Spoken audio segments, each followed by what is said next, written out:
Hey gamers, Tony here from the ClassicLeague.com gaming and electronic podcast, also with G2PO.com, gaming's video platform. And today I'm reviewing the Atari Flashback 4 Classic Game Console. This is the 40th Anniversary Deluxe Edition. As you recall, a couple months ago we did a review and an unboxing for the Atari Flashback 4, but they just released on December 4th, which is today, the 40th Anniversary Deluxe Edition. So some differences here. First of all, it comes with 2 wireless controllers and 2 classic paddles, as well as 5 limited edition posters, where the first one came with just 1. It also comes with a copy of the original patent signed by Nolan Bushnell, and then Space Invaders is included as well. So quite a big jump from the standard Flashback 4 to the bonus edition. I'm going to do a quick unboxing just to show you kind of everything that's in it. As you can see, these are the posters, and they're really nice, thick, high-quality posters. Just going to pull one out. So there's a limited edition Centipede poster. It is really, really awesome. Obviously, you can't see the whole thing because they're giant, but you have Centipede, Asteroids, what is that, Tempest, I believe. Yep, Lunar Landing, and Breakout. So really awesome posters. I'll definitely be adding those to my collection. In addition, we also have the manual, and then this obviously is from @Games, so that's who you'll be purchasing it from if you buy it. You can like them on Facebook, check them out, really cool company. And then also here's the original patent, and this is what I like. It's signed by Nolan Bushnell. Now I guarantee that's probably a stamp, I'm not really sure, but really cool to have the original patent to the Atari. And then it's in a sealed envelope, which is how I will leave it for collecting. So here we go. Here's the standard thing. It comes with the wireless controllers, similar to what we had before with the Atari Flashback 4. And then it also comes with actual wired paddles, and I'm pretty excited about this. So I still call controller paddles, but these feel really nice with the button on the side, and they are wired. It also comes with your AC power adapter, and then the actual console itself, which you can plug real wired Atari remotes into, and then there's the wireless receiver, and we have physical buttons here. And there are 75 games built into this, and so let's go ahead and hook it up and take a look at the TV and some of the games and how the game responds and plays. So this is the Atari Flashback 4 40th Anniversary Deluxe Edition unboxing and review. We're going to go ahead and hook this up, and I apologize for the next scene because I'm actually going to have to hook this up physically to the TV and shoot it with my video camera, because all of my capture cards are a little too advanced and this only has analog cables, so I won't be able to hook it up to any capture card directly, but I should be able to get pretty good video footage of it so you can take a look at the menus and see how the games look. Let's go ahead and go to that point. Alright gamers, back again, and so here's what the Atari Flashback 4 Classic Game Console 40th Anniversary Edition looks like. As you can see, a lot has changed in 40 years, so this system is going to be really big for your collectors and things like that. Like I said before, over 75 games, and so this is that HD camera shooting the TV, as I explained. Everything looks kind of stretched on the LCD because it's indefinite analog, so if you have, it will work, but if you have a, an old CRT TV, it's going to look the best on that, but probably still a little pixelated. So one of the cool things about this menu is I'm strolling through some of the games here. There's 8 pages of games. You cannot play with original cartridges, so you're stuck with the 75 games, which is plenty if you're a retro gamer. But as you see here, it shows the cover on the left and a screenshot of the game, as well as a small explanation, multiplayer game shooting, single-player game shooting. The paddles are actually connected to one cord jointly, so you can physically plug both paddles into one of the ports, and the paddles are only going to be compatible with certain games. So I'm actually going to be silent for a minute and just flip through the 8 pages of the games, just so you can see the games that are included. Feel free to ask me any questions in the description if you are wondering about any more of the games. But here's the first page. The second page.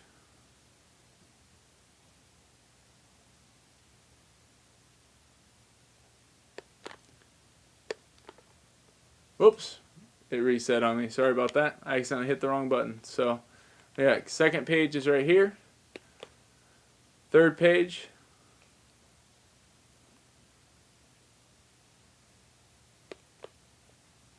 Fourth page.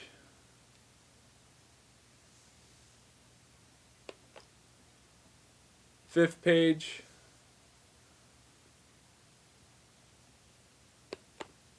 Sixth page.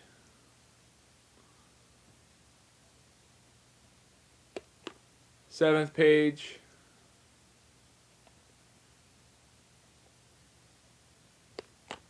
Eighth page.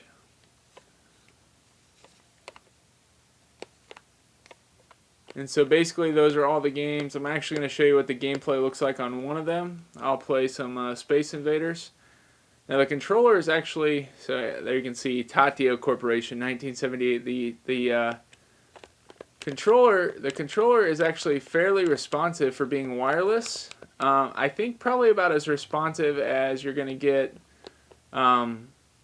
even if you have one of the plug-in Atari remotes. If you don't like the responsiveness, though, you can go ahead and pick up, a real Atari remote control. I'm sure you can find one on eBay or Amazon or someplace like that, and you can plug it in. It will work great with this system.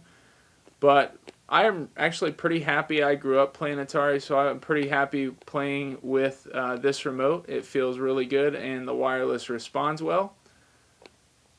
Talk a little bit about the design of the remote at the end of this review.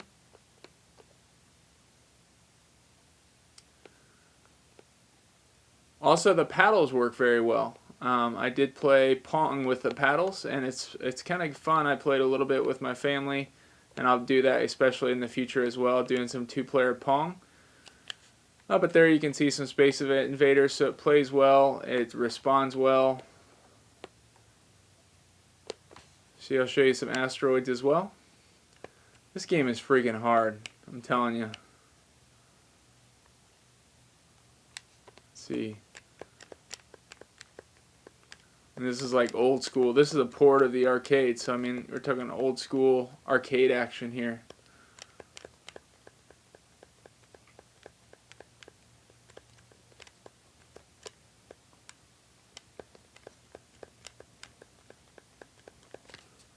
So that's kind of a look at the software. I do like how they added the covers of the games with the screenshot and a short description, especially for people getting into retro gaming for the first time.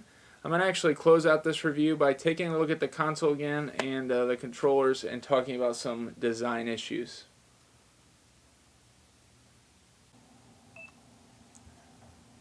For the last part of this review, I'm actually going to just take a look at some of the design and tell you what I like and dislike about it.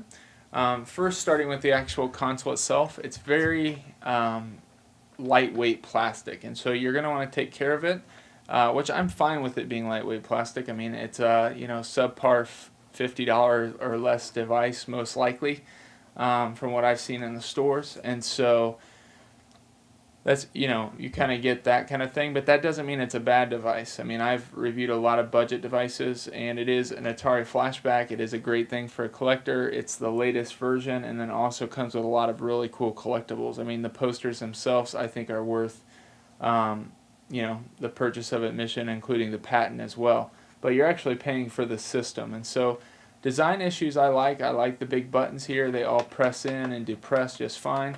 You have the power button, the start button, difficulty left and right, and then select buttons. I also like, since it comes with wireless controllers, that it also comes with hardwired inputs. A lot of people prefer hardwired inputs for their responsiveness. They even prefer real Atari controllers. So that's going to be one of the things that people are going to enjoy about that. I do very much like the physical controller ports. One of the things I don't like, and I don't like it on any console, is the hardwired in AV cables. And that means that if there's ever a short in this wire, you're going to be in big trouble. That's the way it's been on these flashback consoles. I understand that. They do have a separate power button, but I don't think it'd be that hard to design in the motherboard. Just 2 ports to plug these in. That way, if your wires ever short out, you can easily replace them. But that's what I like and dislike about the console. What I like about the controller is it's the size weight and feel of a real Atari controller, which is awesome. It just feels and moves really good. I also like that it has an on and off switch, so it's wireless, so you're not burning through battery life. It does take two AAA batteries. Two AAA batteries. It has a reset button, a select button, and a start button, so you can control the entire console right from this. I really like that. You have your big fire button. Everything's responsive and works very well. You do have to be pretty close and in a pretty straight view of the console for it to pick up, but it does do well. You have rubber stoppers on the bottom, which you'll never really use because you're going to be holding it like this. My biggest dislike about this controller is that the battery cover has a little tiny screw that I fear will become stripped out. Now I actually have the screw out of here. I do like that it snaps in without the screw, so it's pretty well tight in there for your battery, so that's pretty nice. So I just recommend when you unscrew it the first time, going ahead putting your batteries in and then not putting the screw back in, because it does pop in and it'll become really annoying to have to unscrew that screw every time you need new batteries. Finally, the paddles. The paddles are awesome. They're kind of one of those kind of like a keypad accessories that you need for some games you don't need for others. They're compatible with a few games that come with this device, obviously, and they make them easier. Things like Pong, I prefer to play with the paddle. Nice fire button up there. And then I don't know if I like or dislike this yet. The two paddles are joined together into one controller port. I think that's a cool idea. I do fear if one of them has a short in one of them or one of them breaks, then I'm kind of stuck doing that way, and hopefully the other one would still work. But for the most part, cool idea. That way you can still plug in a physical Atari controller if you want.